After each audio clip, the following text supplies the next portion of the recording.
Hello everybody. Napoleon here says hey. Scarlett says hey. Say hi, Scarlett. There's everybody out there watching. Yay, Scarlett. Say hi to the camera. Okay. Alright. Okay, there we go.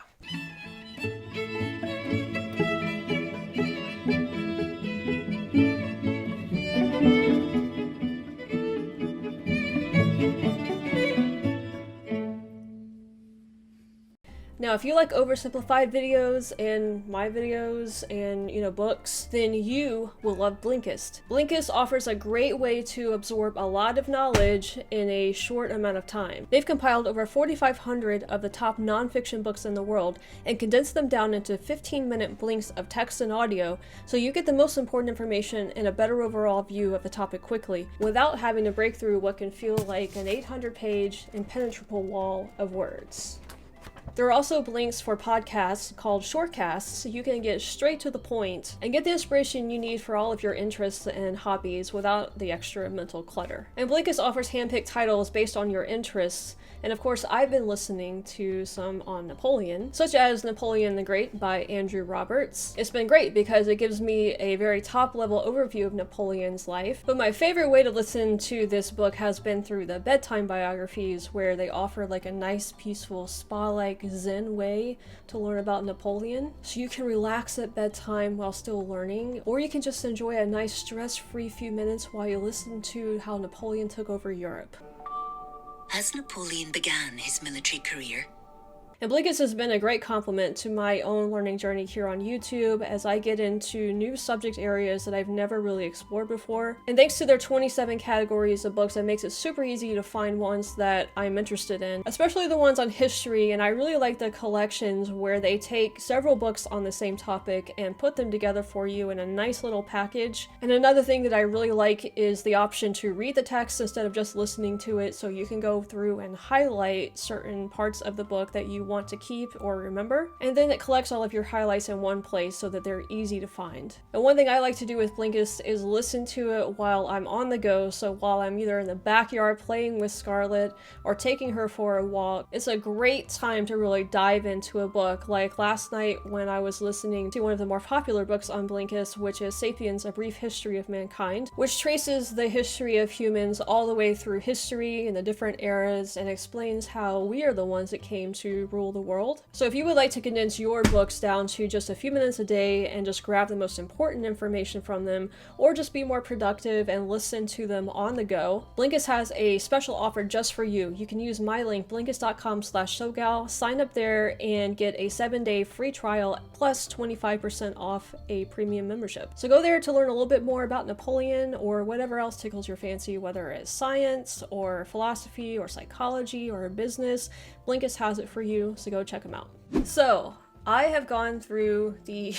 Scarlett's like licking my hand. We have been through the Napoleonic Wars on Epic History TV, and we're going through the Napoleon's Marshall series right now. But I've had a lot of people say you've got to look at Oversimplified's Napoleonic Wars. They just released it not too long ago, so that's what we're going to do today. Now this should be interesting because I don't really know what to expect. I've seen Oversimplified's videos before. I did watch the ones on the French Revolution. I've seen the American Revolution and the American Civil War, the Cold War, and I think the 2 World Wars as well. So I've seen a few of these, and they bring a lot of humor to it. I hope that I understand all of the references that they have in this, although I have a feeling there's going to be a few here or there that I might not get. But of course, this is very oversimplified, so I expect we're probably just going to get a general overview of the Napoleonic Wars and maybe a little bit of his life. I don't know how much of his personal life they'll go into. It'll also be interesting to see if I learn any new tidbits of information that I haven't learned previously on Epic History's videos. So let's go ahead and let's jump in to Oversimplified: The Napoleonic Wars. Okay, Mrs. Bonaparte, this is it. One last push, and we're done. Congratulations, it's a general. Oh, and here comes the rest of the army now. This is the same intro they did for the American Civil War, where they did this with Lincoln and Mrs. Lincoln. I remember that. Did you just say the rest of the army?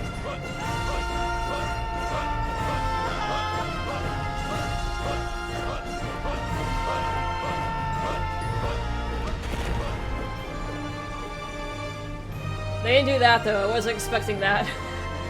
Oh my gosh, a horse and oh, okay, this is just like kind of gross too.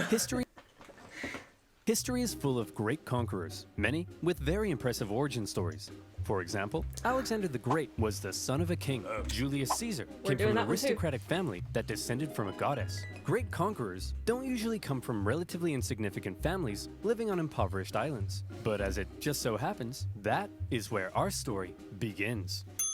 In the early 18th century, the island of Corsica was a part of the Republic of Genoa until one day Corsica said, "Hey, we're declaring independence, and it's probably not worth your time to try and stop us." So Genoa said, "You're right, it isn't worth their time. Hey France, you want to buy this island?" And France said, "Sure thing."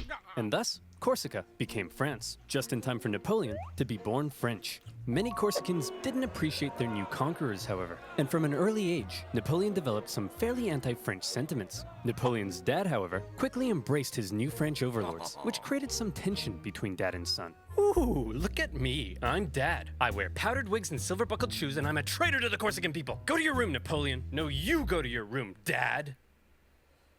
Okay. On the other hand, Napoleon adored his mother, who was definitely the disciplinarian of the family. And even though she would punish Napoleon severely, he kind of respected that. But Napoleon's parents wanted the best for their family. And since they were of very minor nobility, they were able to have Napoleon sent off to the shining lights and rat-infested sewage puddles of the big city. Napoleon went to military school in France. Okay, Napoleon. The one thing I don't quite understand, I keep hearing that Napoleon is from like an impoverished background and family, but his family is also nobility at the same time, and he goes, you know, off to a boarding school. So I haven't quite figured out, you know, what to think about that or why there seems to be a contradiction there, but I don't know.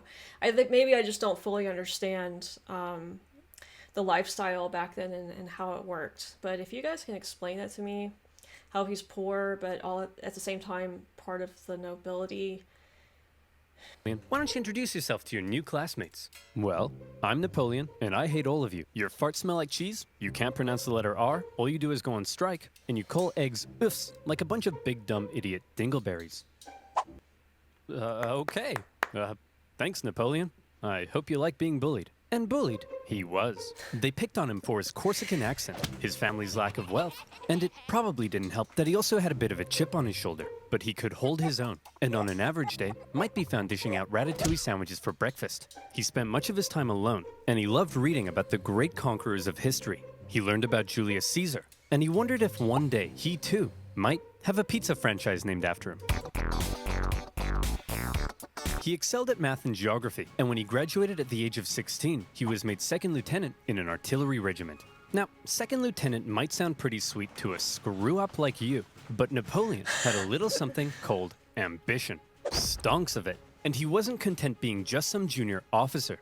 He wanted to rise the ranks. Unfortunately for him, that would be a little difficult. Well, Napoleon, I've reviewed your application. It's clear you're very skilled and would be a perfect fit for the promotion.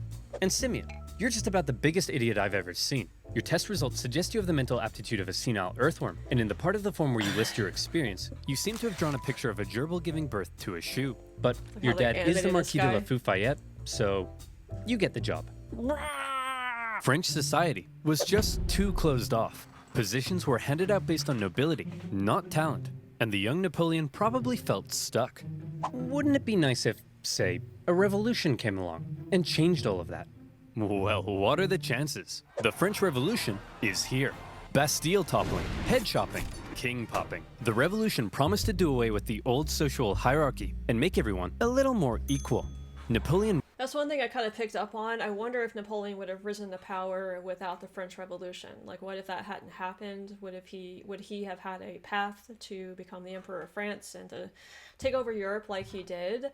I don't know. I think that's one of those like what if questions in history. So it just happened that his ambition and, you know, to rise to power and the French Revolution, they just kind of like intersected in history at the same time.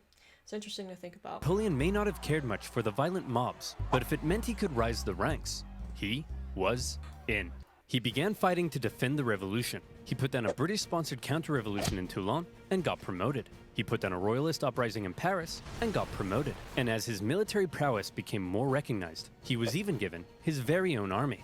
It was astonishing progress for such a young man of humble origins, and Napoleon's wildest dreams were coming true. But Napoleon also believed he could increase his social status if he married an older rich lady, and so around this time, Napoleon went on the prowl.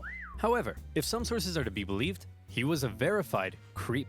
He reportedly had terrible luck with women, and most wanted nothing to do with him. Fortunately, he eventually met Josephine, an aging single mother who was deeply in debt and needed stability, so she agreed to marry him despite finding him intensely disgusting. Napoleon, you dirty dog, you've done it.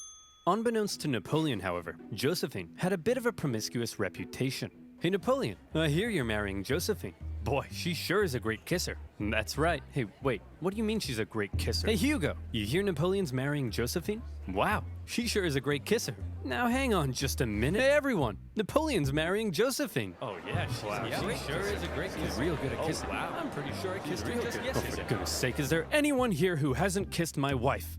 Yeah, you. As Napoleon fell madly in love with his new wife, she fell madly in love with a man named Hippolyte. It wouldn't be long, however, before Napoleon would leave home and go to war, because while France was having its revolution, tensions in Europe were rising. Hey Austria, you'll never guess what we just did. What's that, France? I got 2 words for you. Revolution. We totally just socked it to our monarchy. What? Dude, the rest of us are monarchies. You've just totally threatened the balance of power in Europe. Now we have to worry about our stinky peasants rising up against us. I mean, holy hell, your queen is... Okay, France, this is pretty awkward. And the rest of Europe is probably itching to give you a wedgie. But you're not ready for a war yet. So you gotta be cool, man. It's absolutely crucial that you say something to defuse the situation right now. This is one thing I do like about Oversimplified's videos is they take complicated, like international politics and they, you know, do this with it. They like make it very, very simple. So in like one sentence, basically, they break down the situation and you can understand, you know, what's going on. So yeah, it's just really interesting how easy they make it to understand. I feel like when you're watching other documentaries, they go on for several minutes about the international situation and, you know, why things are the way they are, and then by the time they end up, you know, finishing that point, your head is like kind of spinning and like, wait, what happened again? So I really like that the Oversimplified just breaks it down into just a couple of sentences, and boom, you immediately understand the situation. Preposterous! I declare war. Sacre bleu! So France ended up at war with basically the rest of Europe, and the War of the First Coalition began. At first, France struggled, but then they started to do surprisingly well, and in many conquered territories, they began to establish sister republics, exporting their revolutionary ideas across Europe. In 1796, they planned a 3-pronged attack to take Vienna and knock Austria out of the war, with 2 magnificent armies in the north to kick ass, and Napoleon in the south as a bit of a diversion. For the first time, Napoleon would lead a military campaign. This was his chance to prove himself, to be somebody. And what a general he proved to be. The army he was given were demoralized, lacking equipment, and underpaid. But Napoleon galvanized them with inspirational speeches, and he took them into Italy. He was outnumbered, and his campaign was partially meant to be a sideshow, but he made it the main show.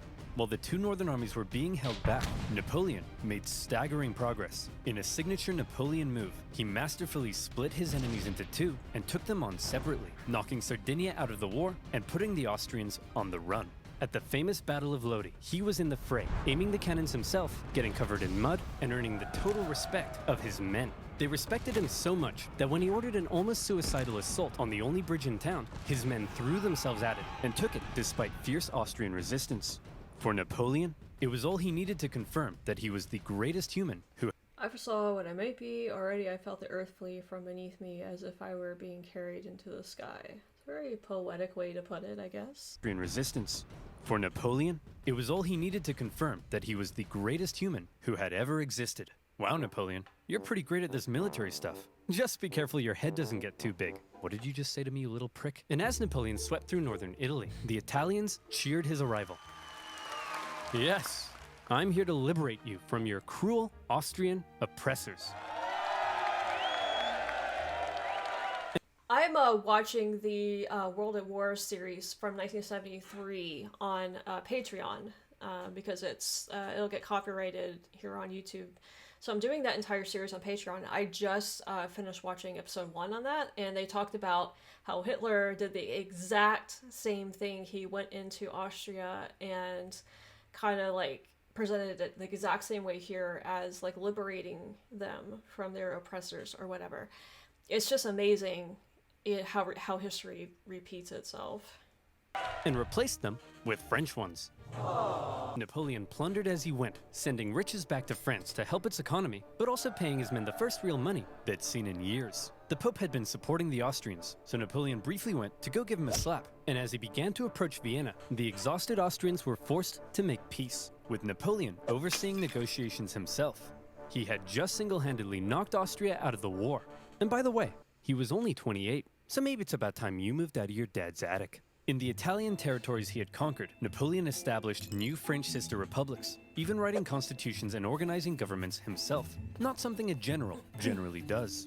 When he got back to France, he was hailed as a hero, and the extremely unpopular government were concerned he might get some power-hungry ideas, so they agreed he should go far away from France to Egypt, where he could maybe undermine British access to India. Napoleon was eager to win more glory. So this part is something that Epic History TV skipped over completely. I mean, they briefly mentioned Egypt and Africa and stuff, but I still don't know like why he was down there and what happened and all of that. So at least Oversimplified's mentioning it. So I understand. I guess the French government sent him there to get them out of their hair. Basically, it seems like. So okay, interesting. Where he could maybe undermine British access to India. Napoleon was eager to win more glory, so he brought with him a team of scholars, and he was like, whoa, it's a freaky man-cat. Whoa, it's a big stick. Whoa, it's an ugly horse. Whoa, it's a stumpy little manlet. Hey, I'm actually average height for the time. But then British Admiral Nelson came down and wrecked his fleet, and an Anglo-Ottoman force defeated him at Acre, so Napoleon abandoned his men and went back to France. His campaign in Egypt hadn't gone quite as planned, but one thing you should know about Napoleon was that he was a skilled propagandist. He published his own newspapers that sometimes exaggerated his achievements, and even commissioned paintings that generally made him look cool. So when he returned to Paris, he was yet again hailed as a hero, and he began to get some power-hungry ideas. First, however, he had a bit of a problem to deal with. See, he had learned something shocking about his dear wife. Really, Josephine? This guy? I'm just as tall as him. I'm sorry, I swear. Now that you're becoming famous, I'll never do it again. Make sure you don't. I've never stooped so low as to cheat on you. Now if you'll excuse me, I'll be in this room consulting my generals for the next 30 minutes. And by consulting, I mean boinking. By my generals, I mean this woman. And by 30 minutes, I mean 2 seconds. Having dealt with his wife, Napoleon was then approached by a very influential politician who said he had an idea. He wanted to stage a coup against the deeply unpopular government and needed the extremely popular Napoleon's help. And Napoleon thought that was just the darn tootinest idea. The plan was to trap the government and convince them to voluntarily give up their power. And here's how they did it. Hey guys, oh my gosh, quick! There's a dangerous Jacobin plot to overthrow you, which we definitely aren't just making up. Better get inside this cage so we can protect you. Okay. Gentlemen, we got him. In this case, the cage was an isolated palace outside of Paris, with no one around but Napoleon and his army. With the government inside, Napoleon then entered, and a pretty chaotic event ensued, during which the government didn't seem entirely sure what was going on, Napoleon's men didn't seem entirely sure what was going on, and Napoleon himself didn't seem entirely sure what was going on. But thankfully, Napoleon's brother Lucien, president of the lower house, managed to regain control, and the remaining councilmen were intimidated into creating a new constitution. And thus, a new government was formed, this time with 3 consuls in charge. But after Napoleon did some rewriting, in the end, there was really only one man in charge, the first consul, him. And over the next few years, he worked to consolidate even more power, and essentially became a dictator in total control of France. And by the way, he was only 30, so maybe it's about time you washed your disgusting bedsheets. France was now ruled by possibly the greatest military leader of the time.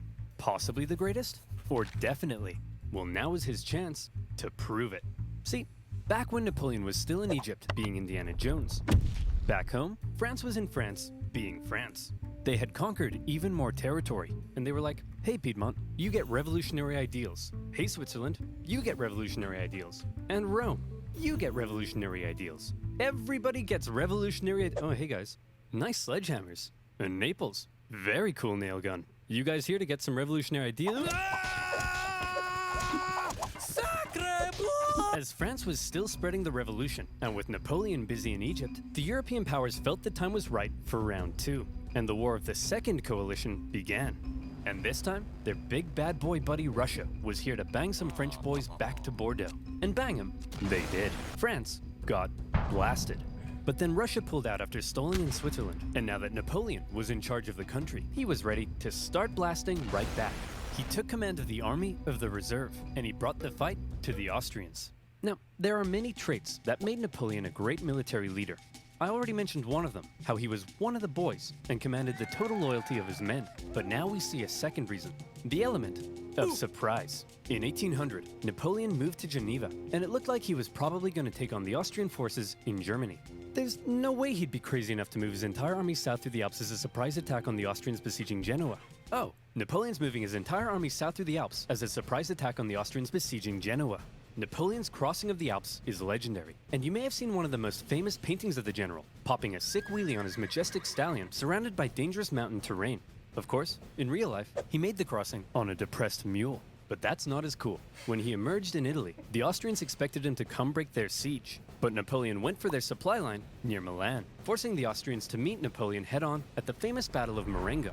The Austrians initially clobbered the outnumbered French, and they were like, hooray, we won. But then a few hours later, Napoleon showed up again with an even bigger army, and he clobbered them right back.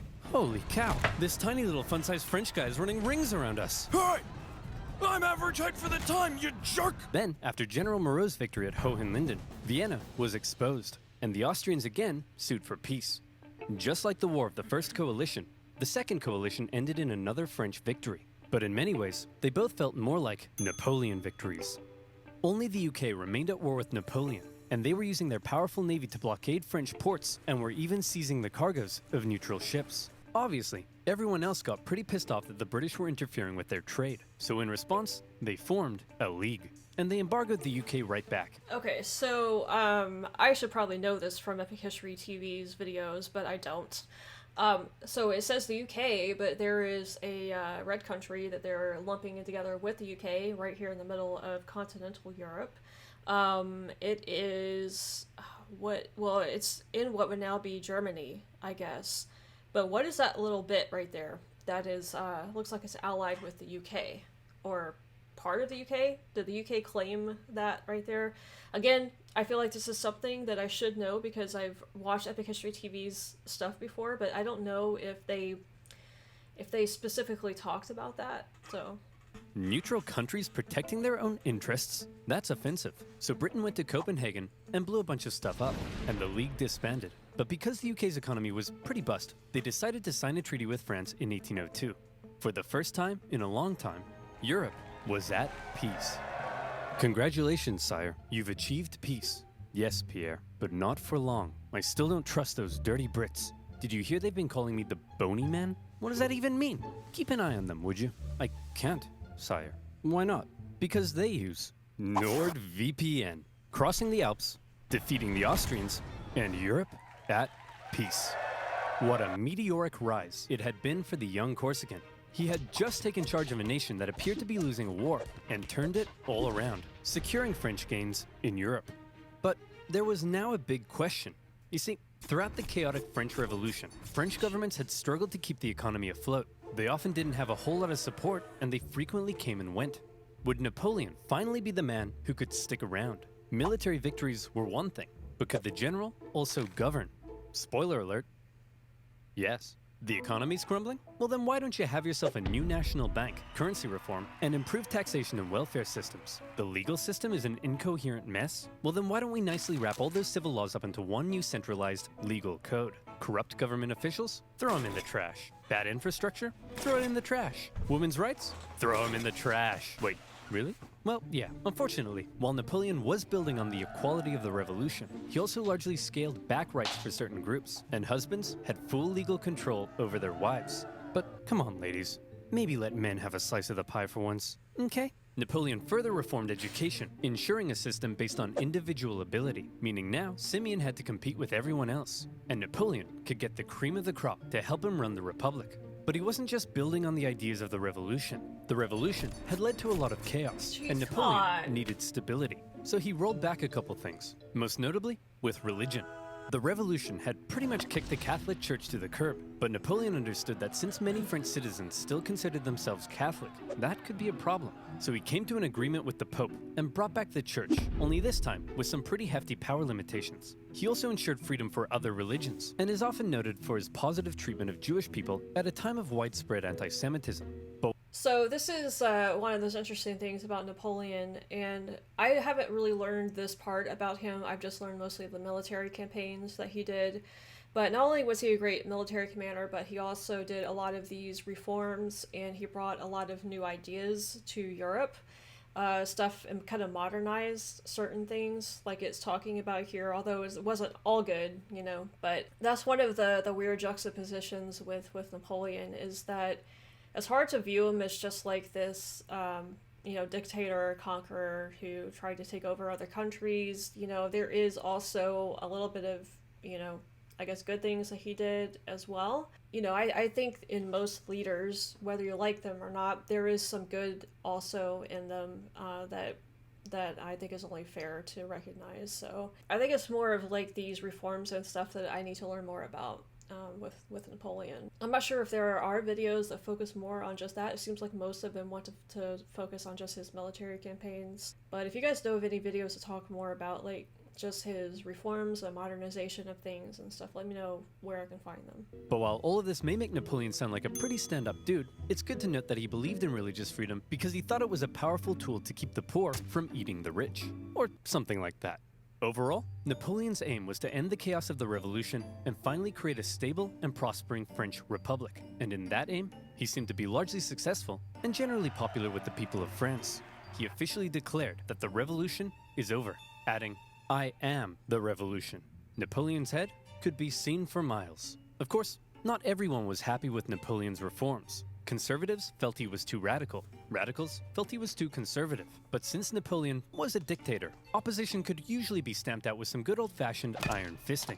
In 1804, Napoleon took one last major step.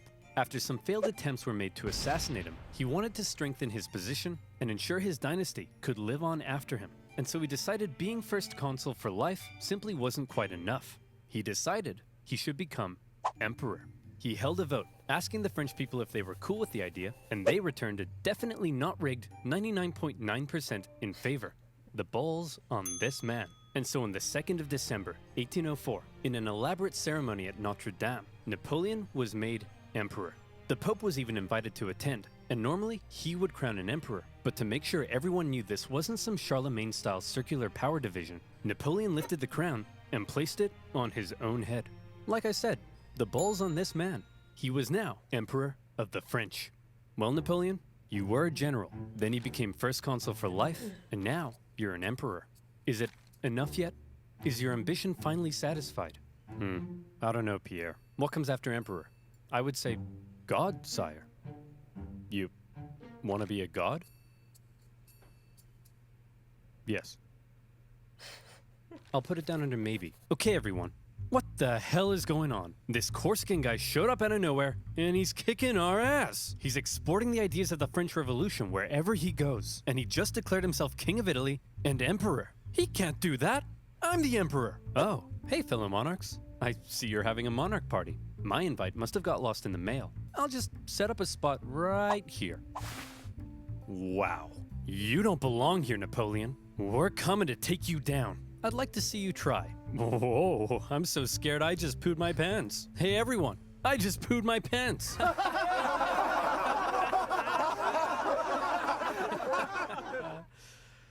No, but I did just poo my pants. Before Napoleon had even declared himself emperor, the British had already redeclared war on France because both sides had been violating their previous treaty. Napoleon immediately occupied Hanover and then began making plans for a great British invasion, partially paid for by selling a huge chunk of land to the United States. Napoleon gathered his army along the English Channel, but here was the problem.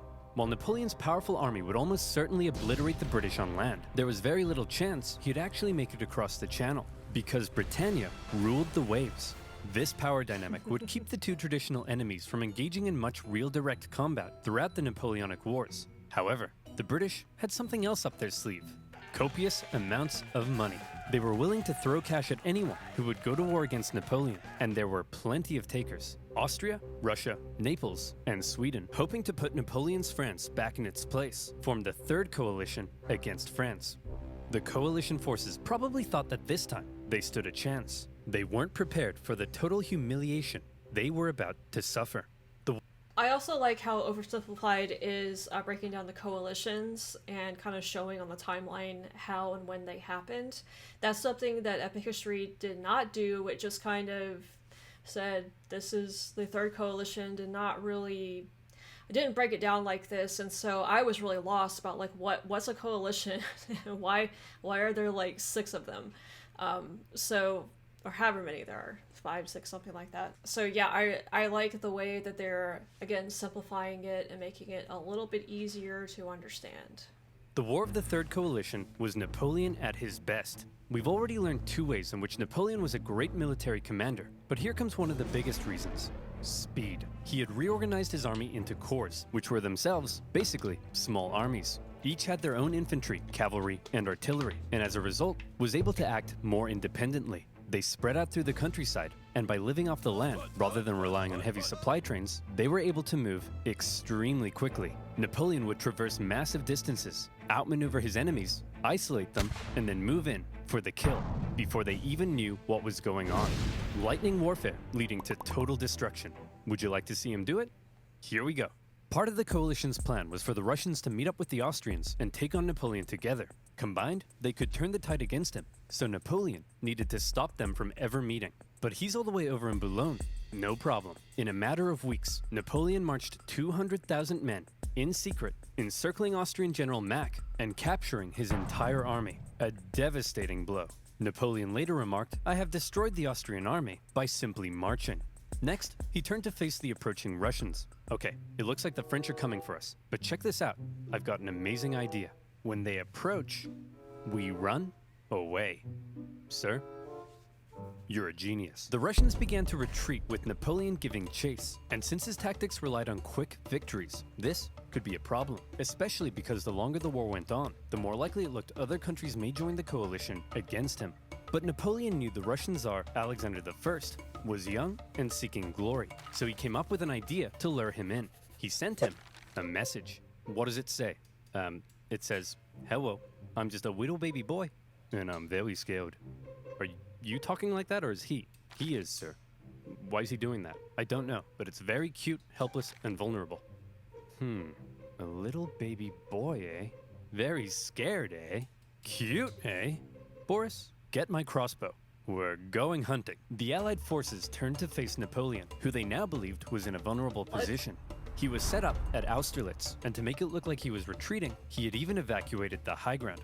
A thick fog set in, obscuring Napoleon's center as the Allies took the bait and set up on the heights. From there, they spotted Napoleon's very weak-looking right flank, and they descended the heights to go get it. Little did they know, it was exactly what Napoleon was hoping they'd do.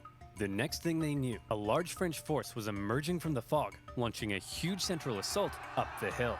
They swung around, crushing the Allies, and as men attempted to flee across the frozen lakes, Napoleon ordered his artillery to fire on the ice, causing an unknown number to drown.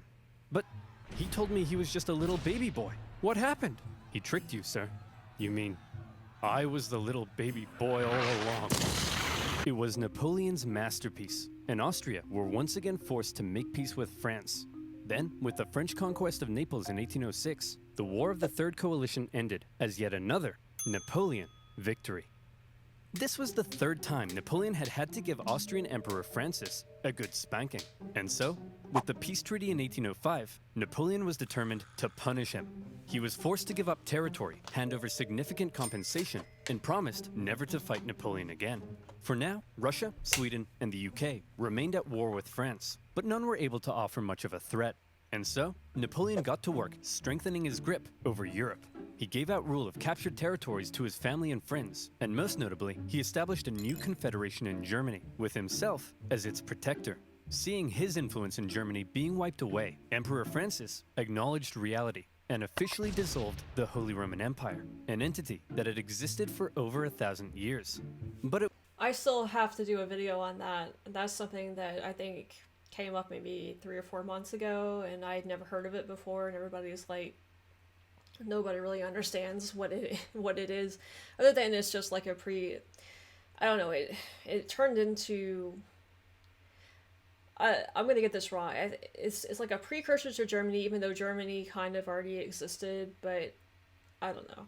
I have to watch a video on it. I actually have a video or two saved to go back and watch, so I need to get to that. But it wasn't all good news for Napoleon. For one thing, Spain had earlier allied with France in 1804 because the British just couldn't help themselves from blowing up Spanish ships, and Napoleon hoped a combined French-Spanish fleet would eventually be able to invade England. Unfortunately, he received word that British Admiral Nelson had engaged his fleet at Trafalgar. Normally, naval battles looked like this, but in this case, Nelson did this. Was it because he was an idiot? No, it's because he was a genius. He successfully punched through the Franco-Spanish line and unleashed hell. His victory ensured British control of the sea, and his death during the battle made him a legend. Napoleon's hopes for a future British invasion were gone. But not just that. Napoleon was also hoping to secure peace on the continent, but that wasn't looking likely because the Prussian king was under pressure from his wife. Frederick, he's established a confederation in our turf, and he told us he'd give us Hanover, but then offered it to the British. You have to declare war on him. What is it with you and war? What is it with you and being a cupcake? Go to war! Okay. In October 1806, Prussia, with its famed military tradition, joined the coalition and declared war, beginning the War of the Fourth Coalition.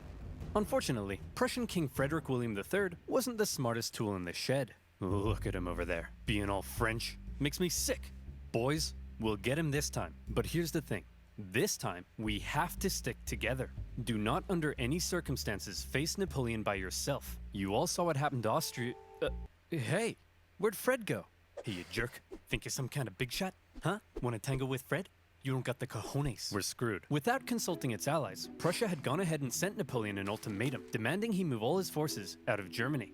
Now, some of you watching this video probably can't even wipe your own bum yet, but even you know, you don't just send Napoleon an ultimatum. Obviously, Napoleon went in for the kill. Prussia's army was quite outdated, so when they met Napoleon at the twin battles of Jena and Auerstedt, it wasn't even close. Even Marshal Davout's heavily outnumbered corps at Auerstedt sent the Prussians running, and Napoleon carried out a ruthless pursuit of his fleeing enemy, taking Berlin and within a single month decimating the Prussian forces. Frederick William and the remnants of his army moved to the east.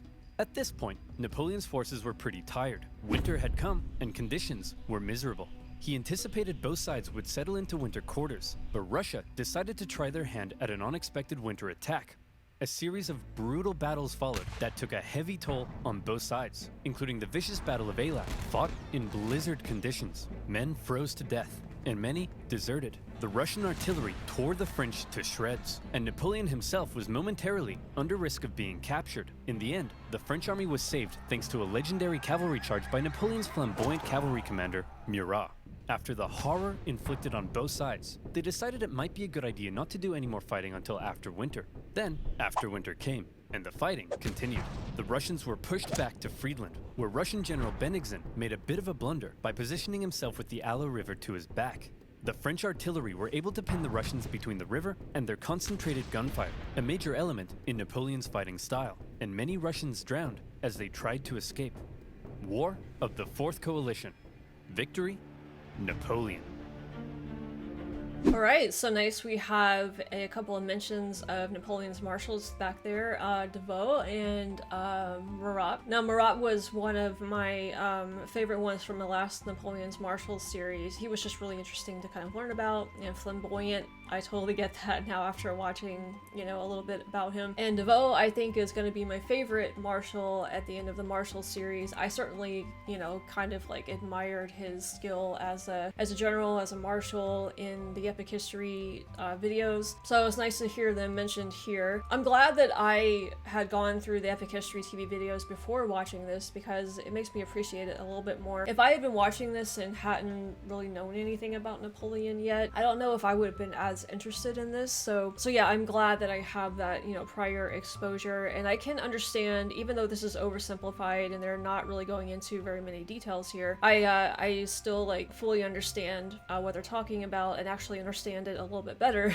you know, than what they're talking about. I do like how, like I said, that they're simplifying some of the points, and even though I kind of like already knew about it, I like seeing it presented in this slightly different way, because it just helps solidify it a little bit better in my head, I think. So I'm looking forward to part 2. I'm assuming they're going to be starting with like his Russian campaign and just like the horrible stuff that happened there during the winter, and then in the following summer when they had, you know, another problem with like disease and all of that stuff setting in. And so we'll start to see Napoleon going on the defensive in part 2. The Russians basically kick him out of Russia, and then I'm interested to get to Leipzig, where I think that's the turning point of the Napoleonic Wars, where Napoleon starts to get pushed back to France, and you know, we know what happened after that. And I hope that they'll go more into his exile, which is another part of his you know, like life and career that I don't know anything about, because Epic History skipped over that. So I hope you guys enjoyed this kind of different look at Napoleon. Just a quick reminder to make sure you like and subscribe if you haven't done that,